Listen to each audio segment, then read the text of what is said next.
نحمدہ ونصلی ونسلم علی رسولہ الکریم اما بعد اعوذ باللہ من الشیطان الرجیم بسم اللہ الرحمن الرحیم وسارعوا الی مغفرۃ من ربکم وجنۃ ارضها السماوات والارض اعدت للمتقین آمنت باللہ صدق اللہ مولانا العظیم۔ حاضرین محترم، سورہ آل عمران کی آیت نمبر 133 تلاوت کرنے کی سعادت حاصل ہوئی۔ آیت کریمہ پر میری چند معروضات آپ گزشتہ نشست میں سماعت فرما چکے ہیں۔ آج حسب وعدہ مجھے اس بات پہ گفتگو پیش کرنا ہے کہ مغفرت کیا ہے۔ یہ جو اللہ کریم نے فرمایا کہ جلدی کرو، اپنے رب کی مغفرت کی طرف دوڑو اور بھاگ کے آؤ، اور جنت کی طرف بھاگ کے آؤ جس کی چوڑائی زمین و آسمان سے بھی زیادہ ہے۔ تو یہ جو مغفرت کی طرف بھاگنا ہے، عملی طور پر یہ کیسے ممکن ہے؟ ہم کیا کام کریں جس سے ہم اللہ تعالیٰ کی مغفرت کو حاصل کر سکتے ہیں؟ یہ بہت بڑا سوال ہے، اور اسی وجہ سے مغفرت پر بہت سے اقوال ہیں، اور بزرگوں نے اپنے اپنے حساب سے اپنے اپنے علم کے مطابق اس کی تفسیر فرمائی ہے۔ میں سارے اقوال کا خلاصہ پہلے آپ کو پیش کر دوں کہ ہر بندے کے اپنے سٹیٹس کے مطابق یہ مغفرت کا ترجمہ کیا جا سکتا ہے۔ جو بندہ ہر بندہ جس مقام پر ہے، اس مقام کے مطابق وہ مغفرت کو سمجھے، اور وہ یہ سمجھے کہ کون سے۔ اسی وجہ سے اب حضور کی حدیث پاک، حضور نے فرمایا مجھے علم ہے کہ کون سا کام تم ایسا کرتے ہو جس وجہ سے تمہارا مقام رکا ہوا ہے اور تم آگے روحانیت میں ترقی نہیں کر سکتے۔ تو یہ جو ہر بندے کا اپنا سٹیٹس ہے، اپنا مقام ہے، وہاں پہ وہ مغفرت کیسے حاصل کرے، یہ اسے خود سوچنا ہے۔ اب آئیے مغفرت پہ جو بزرگوں نے ارشاد فرمائے انہیں سیکھنے کی کوشش کیجیے۔ حضرت عبداللہ ابن عباس رضی اللہ تعالی عنہما آپ فرماتے ہیں کہ یہاں مغفرت سے مراد دین اسلام ہے۔ کیا مراد ہے؟ دین اسلام، یعنی اس کا معنی یہ ہے کہ اللہ کی مغفرت کی بنیاد مسلمان ہونا ہے۔ اگر بندہ 1000 نمازیں بھی پڑھے اور جتنی مرضی خیرات کرے، لیکن اگر مسلمان ہی نہ ہو، کلمہ ہی نہ اس نے پڑھا ہو، تو اسے فائدہ ہوگا؟ فائدہ آخرت میں کوئی نہیں ہوگا۔ دنیا میں ہوگا وہ ہوگا، لیکن آخرت میں اسے کوئی فائدہ نہیں ہوگا۔ تو پہلی بنیاد اللہ کی رضا، اللہ کی مغفرت کی کیا ہے؟ کہ بندہ کفر سے دین اسلام میں داخل ہو جائے۔ تو کافروں کے لیے مغفرت کیا ہے؟ کلمہ پڑھ لینا۔ یہاں سے ایک بات میں ضرور عرض کروں گا حالات حاضرہ کے تحت، کہ یہ دین کا بنیادی عقیدہ ہے کہ غیر مسلم، نان مسلم جو ہے، اسے آخرت میں کچھ بھی نہیں ملے گا۔ یاد رکھیے، آخرت میں اسے کچھ بھی نہیں ملے گا۔ لیکن ہمارے ہاں یہ دیکھیے بنیادی عقیدہ کی ہمارے ہاں تعلیم کیا ہے کہ ایک سکھ گویہ مر جاتا ہے تو ہم طوفان بدتمیزی برپا کر دیتے ہیں۔ کوئی اس کو رحمۃ اللہ علیہ کہتا ہے، کوئی اس کو مغفور کہتا ہے، کوئی اس کو صاحب و بخشا ہوا کہتا ہے۔ یہ وہ بنیادی غلطی ہے مسلمان کو، جس کی طرف توجہ چاہیے۔ شاید یہی وجہ ہو کہ آپ نے اس کو اتنا اونچا چڑھا دیا، اور وہیں سے آپ کے نبی کی گستاخی ہو گئی۔ ہوئی ہے کہ نہیں؟ اسی کنٹری سے ہوئی ہے، اسی ملک سے ہوئی ہے، اسی سرزمین سے ہوئی ہے۔ صاحب ذرا سمجھ سوچنا چاہیے کہ کوئی ہماری غلطیاں تو آگے نہیں آ رہی۔ فرمایا حضرت عبداللہ ابن عباس نے کہ اسلام قبول کرنا یہ ہے مغفرت حاصل کرنے کا پہلا دروازہ۔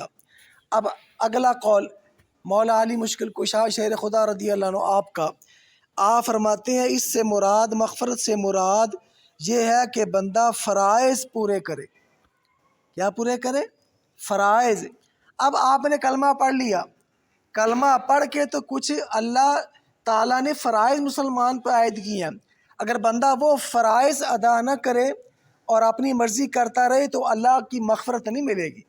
میں بارہا آپ سے یہ بات کہتا ہوں کہ ہمیں تو خواہ مخواہ بدنام کیا گیا ہے سنی علماء کو، ورنہ ہم تو اکثر یہ کہتے ہیں کہ وہ میلاد حضور کی بارگاہ میں قبول نہیں ہوگا کہ آپ میلاد مناتے رہیں اور فجر کی نماز نہ پڑھیں اور آپ نمازیں چھوڑتے رہیں، حضور اس سے راضی نہیں ہوں گے۔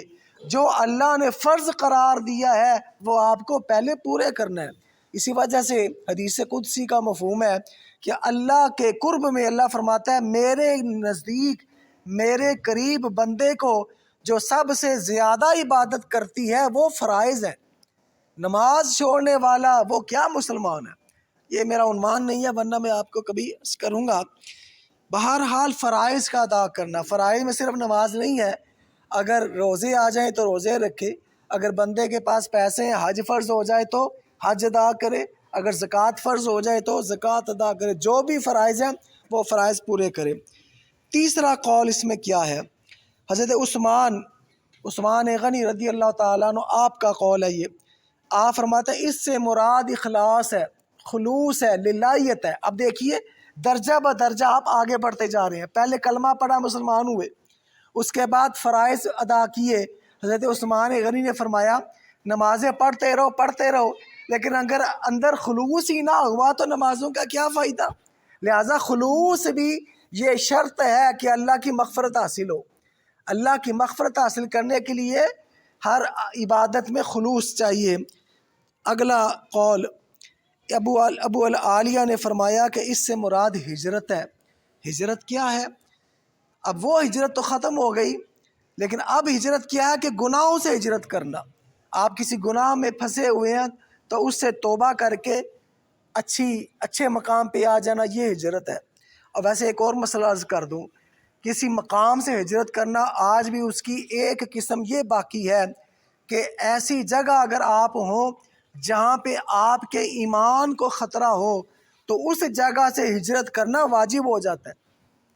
مگر آپ ایسی جگہ ہے جہاں پہ آپ بدکاری میں ملوث ہو سکتے ہیں، گندی جگہ ہے، تو آپ پہ واجب ہو جائے گا کہ آپ وہاں سے ہجرت کر کے کسی اچھی جگہ پہ آ جائیں، ایمان کی حفاظت کریں۔ یہ بھی ایک مکمل عنوان ہے، کبھی عرض کروں گا۔ اگلا قول سن لیجئے، حضرت ضحاک نے فرمایا اس سے مراد جہاد ہے، اور یہی وہ بنیاد ہے کہ جس پہ ہمارے بزرگ فرماتے ہیں کہ حضور کے جو جہاد ہیں، حضور کے جو غزوات ہیں، ان کا ذکر اپنی اگلی نسلوں کو پہنچاتے رہو، اس لیے کہ اے مسلمان حضور کے غزوات میں تمہاری بھی عزت ہے، تمہارے بڑوں کی بھی عزت ہے۔ لہٰذا جہاد جو ہے یہ اللہ کی مغفرت حاصل کرنے کا دروازہ ہے۔ اور اسی طرح حضرت سعید بن جبیر آپ نے فرمایا تکبیر اولیٰ ہے۔ آپ نماز ادا کرتے ہیں، آپ میں سے ہر بندہ نمازی ہے، لیکن ابھی آپ نے غور کیا کہ جب جماعت کھڑی ہو رہی ہوتی ہے تو پہلی صف بھی مکمل نہیں ہوتی، جب ہم سلام پھیرتے ہیں تو 3 صفیں ہوتی ہیں۔ یہ صرف سستی ہے ہماری کہ ہمیں پتہ کہ ہم نے جانا ہے، لیکن ہم اتنی سستی سے آتے ہیں کہ چلو سلام پھیرتے تک ہم مل ہی جائیں گے، تو آپ کو جماعت مل جاتی ہے لیکن تکبیر اولیٰ کا جو ثواب ہے اس سے محروم رہ جاتے ہیں۔ کوشش کیا کیجئے کہ آپ نے آنا تو ہے، 2 منٹ اگر پہلے آ جائیں تو آپ کو تکبیر اولیٰ مل سکتی ہے اور اتنا بڑا ثواب آپ کو مل سکتا ہے۔ تو حضرت ضحاک فرماتے ہیں تکبیر اولیٰ تم حاصل کرو، شوق کے ساتھ نماز ادا کرو، اللہ تمہیں اپنی مغفرت عطا فرما دے گا، اللہ تمہارے گناہوں کو معاف فرما دے گا۔ اور اسی طرح حضرت اکرمہ آپ فرماتے اس سے مراد ساری عبادتیں ہیں کہ آپ کچھ بھی کرو تو اس کے بدلے میں اللہ تمہیں اپنی مغفرت عطا فرما دے گا، گناہوں کو معاف فرما دے گا۔ اور آخری قول حضرت اسم کا آپ فرماتے ہیں اس سے مراد توبہ ہے کہ جب بندہ کچھ گناہ کاری لیتا ہے یا گناہ نہ بھی کرے تو ویسے ہی گناہ ہوتے رہتے ہیں، کون سا بندہ ہے جس سے غلطیاں نہیں ہوتی؟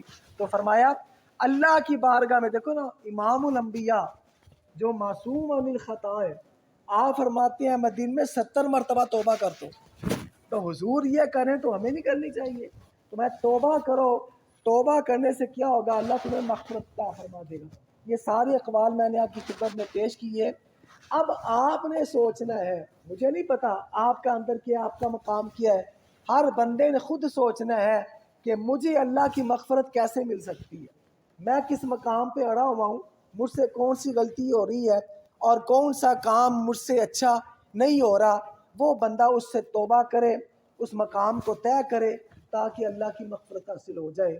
دعا کریں کہ اللہ تعالیٰ ہم سب کو مغفرت عطا فرما دے، ہمارے جو بزرگ فوت ہو چکے ہیں اللہ ان کی بھی مغفرت فرما دے۔ الصلاۃ والسلام علیکم یا سیدی یا رسول اللہ وعلی آلہ